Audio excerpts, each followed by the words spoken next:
Next we'll see 1446. Christ instituted the sacrament of penance for all sinful members of his church.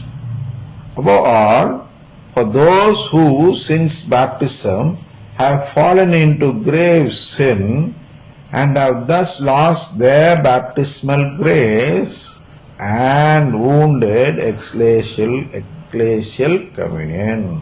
See, they are using high-sounding words, that's all. I'm only simplifying these words and speaking to you in a colloquial manner so that we may understand this difficult to understand verses. This is what I've been explaining so far. Christ instituted the sacrament of penance for all sinful members of his church, above all for those who since baptism have fallen into grave sin. Explain what is that. Grave sin means breaking that communion with God or breaking that relationship with him is a grave sin, and for that God had instituted, or Christ had instituted the sacrament of penance. Yesterday we saw what is penance.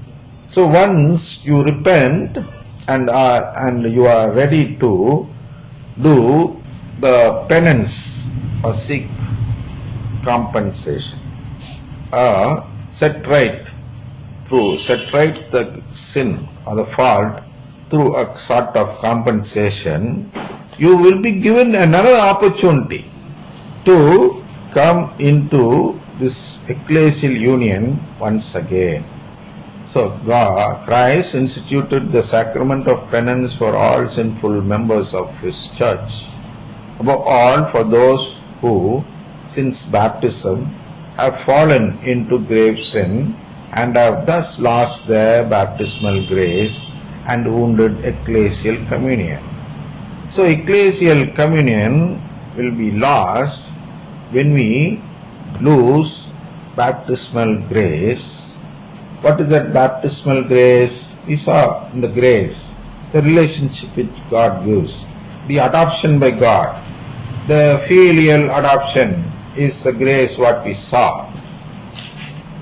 This filial adoption is lost. It is said here. Many priests and even bishops don't follow this point here. They think that once you get the baptism, you are granted heaven directly. And this life which we live here is only to live a life without sin. They think, no. We lose the baptismal grace through this grave sin which you commit. What is the grave sin? The lack of faith in the family of God. That is divine filiation. Because we don't hope for it. Once you don't hope for it, you don't ask for it. If I lose faith in the divine filiation, it means that I don't hope for God's relationship. And when I don't hope for his relationship, it means that I don't ask his relationship. That is why this lack of faith leads us to a grave sin. That is why Jesus calls Peter. He calls him Satan, saying the reason that he lacked faith. Whenever Peter lacked faith, he immediately called him, "You Satan, get away from me." So, all those who lack faith are looked at as Satan by Jesus. This is the grave sin which we do.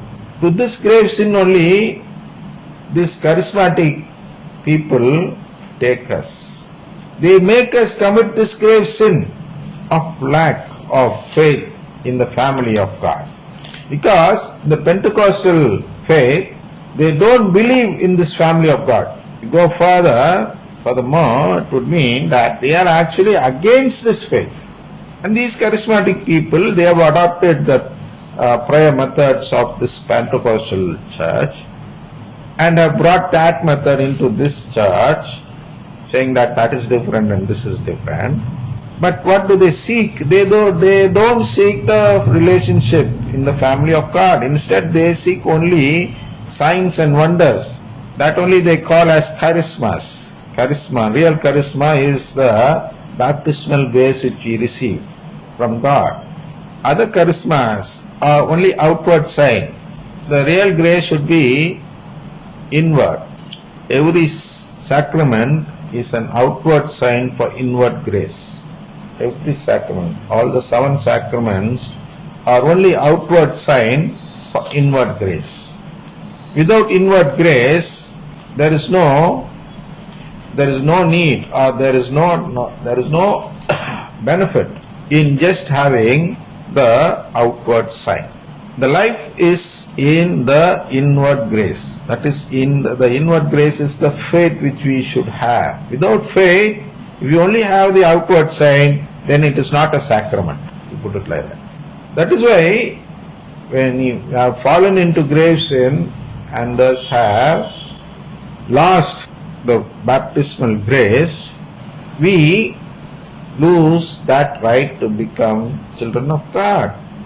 Bishops should understand this. They shouldn't be so lethargic in looking at the dangers caused by charismatic renewal. These people take away this baptismal grace from us. That is, as soon as we join this charismatic renewal, as soon as we sing the song, we join that renewal, and as soon as we join that renewal, what happens? A baptismal grace is taken away from us. That relationship which we gain through baptism is lost. This is what 1446 CCC says. It is to them that the sacrament of penance offers a new possibility to convert and to recover the grace of justification. You know what was justification? And the grace of justification is the same thing, that divine filiation only. That is filial adoption. It is to them that the sacrament of penance offers a new possibility. What is that them? These people who have done the grave sin, it is to them that the sacrament of penance offers a new possibility to convert, to come back, to change from that state where you did not believe in the family of God, and to get converted into a person who believes in the family of God. That is what is said here. It is to them that the sacrament of penance offers a new possibility to convert and to recover the grace of justification. That is, to recover the relationship lost. Through justification means through that covenant made through Eucharist. The fathers of the church present this sacrament as the second plank of salvation after the shipwreck, which is the loss of grace. See, from here only they took that ship model. Tertullian gave this model in Council of Trent in the year 1547. So, this model, the second plank of salvation after the shipwreck.